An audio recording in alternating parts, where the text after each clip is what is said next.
Assalamualaikum warahmatullahi wabarakatuh. Kami dari kelompok 5 akan menjelaskan materi dari mata kuliah bimbingan dan konseling belajar.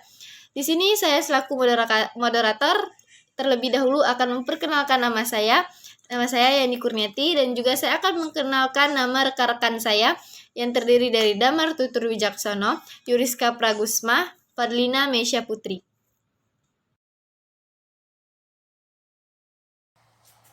Baiklah, di sini saya akan menjelaskan tentang pengertian dari bimbingan dan konseling belajar serta tujuan dari bimbingan dan konseling belajar.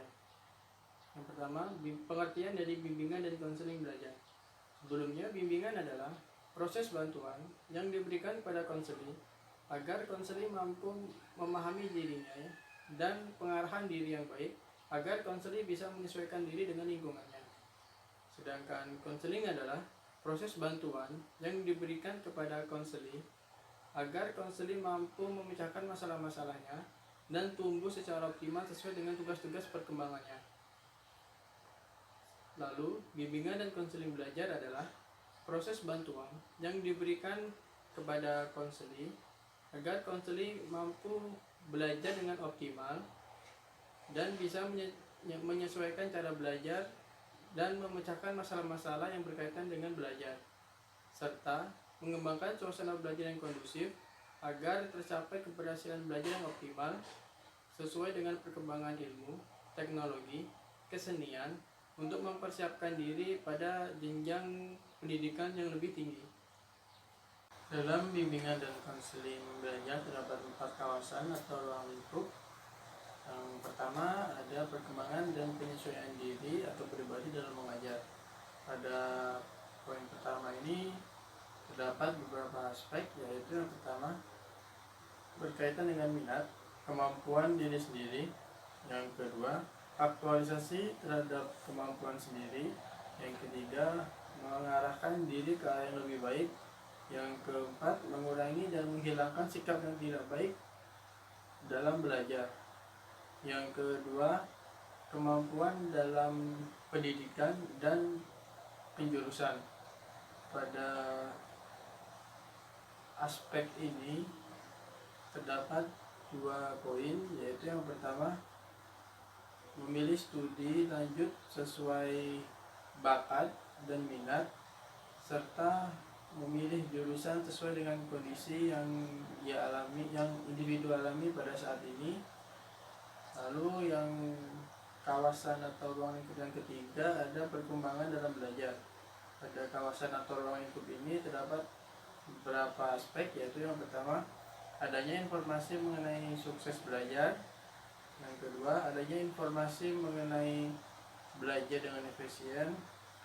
Yang ketiga adanya informasi mengenai faktor yang dapat mengurangi atau mendukung pada saat sistem pembelajaran. Yang kawasan yang keempat yaitu ada penelitian yang berkaitan dan menyangkut belajar siswa. Pada kawasan ini terdapat beberapa aspek, yaitu yang pertama melakukan riset atau penelitian yang berkaitan dengan variabel prestasi, minat, motivasi, serta masalah dan penyelesaiannya. Yang kedua, meningkatkan belajar dengan berbagai cara atau metode.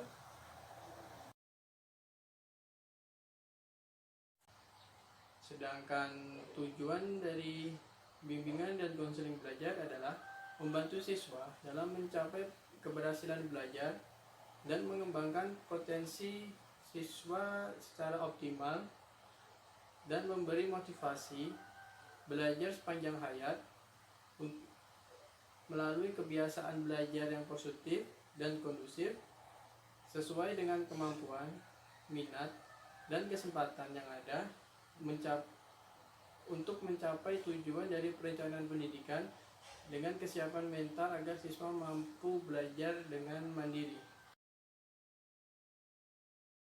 Saya akan menyampaikan materi tentang fungsi bimbingan dan konseling belajar. Fungsi yang pertama yaitu fungsi pemahaman, yaitu fungsi bimbingan yang akan menghasilkan pemahaman tentang sesuatu oleh pihak-pihak tertentu sesuai dengan kepentingan pengembangan murid. Pemahaman ini meliputi pemahaman tentang diri sendiri, seperti potensi dan kelemahan, dan lingkungan, seperti keluarga, pendidikan, karir, sosial budaya, dan nilai.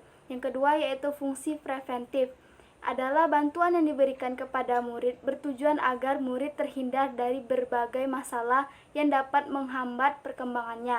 Hambatan seperti kesulitan belajar, kekurangan informasi, masalah hubungan sosial, dan sebagainya.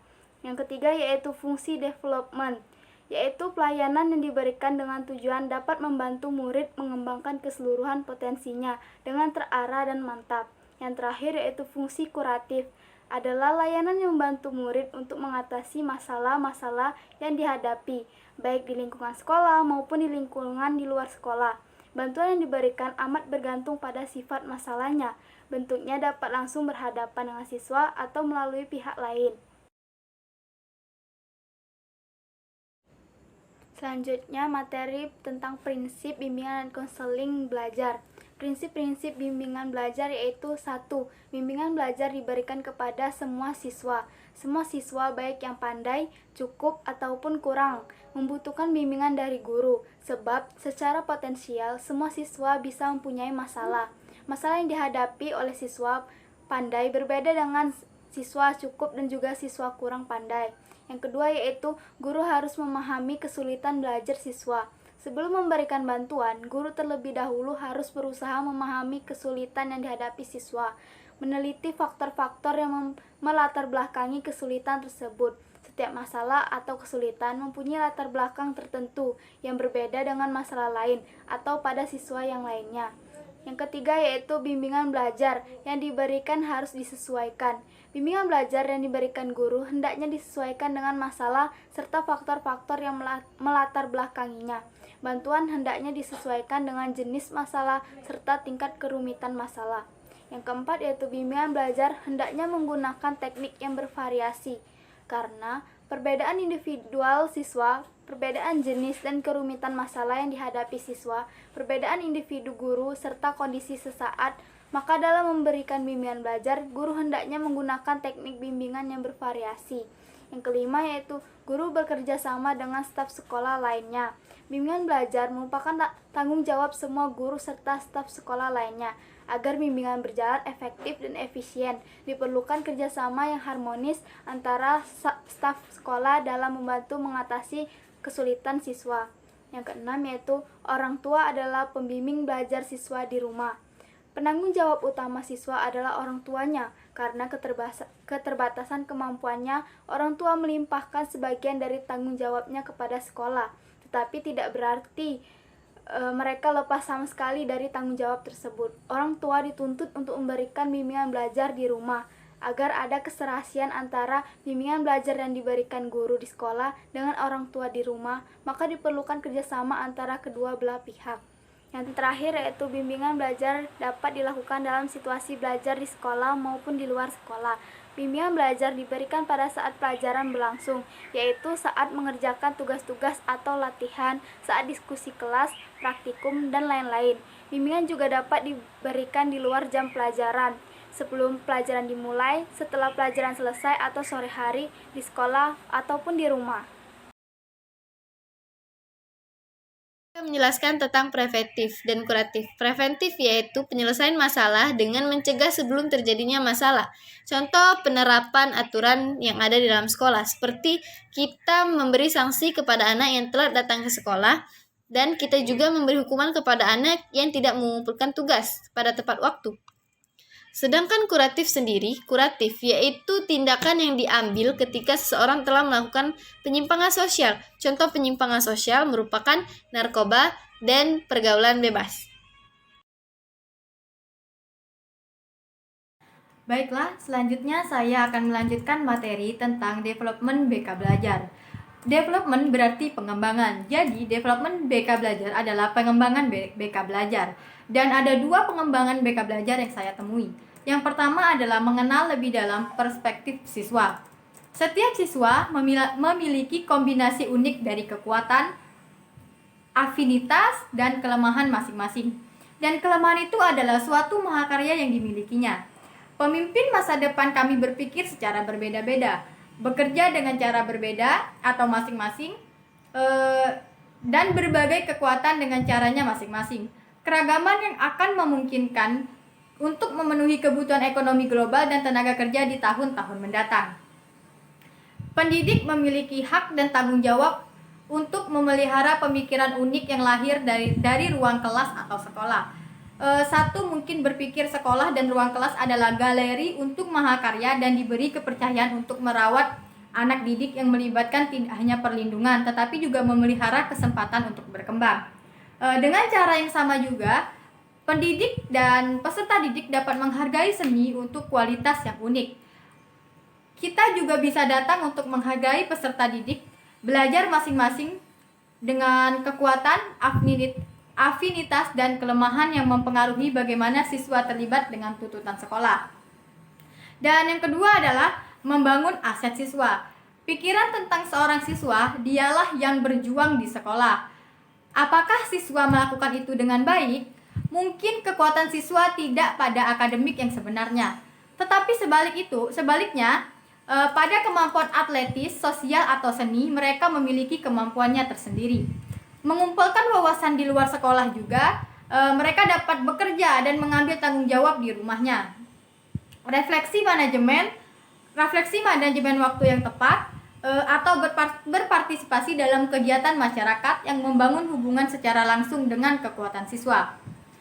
Bagaimana aspek-aspek belajar siswa menjadi terpelihara dan menjadi kuat. Dalam kepentingan ini, untuk mencapai tujuan dan membantu siswa untuk berhasil, dengan mudah mereka dapat mengabaikan aspek-aspek belajar siswa yang sudah bekerja dengan baik. Tetapi pengawasan sangat dibutuhkan dan sangat disayangkan jika tidak terlaksana. Karena hasilnya adalah hilangnya kesempatan untuk terus memperkuat kekuatan untuk menemukan jalan bagi siswa dalam memperbaiki dan merayakan apa yang benar. Hal tersebut juga menghilangkan peluang untuk memanfaatkan kekuatan, menggunakannya sebagai alat untuk bekerja pada bidang kelemahan.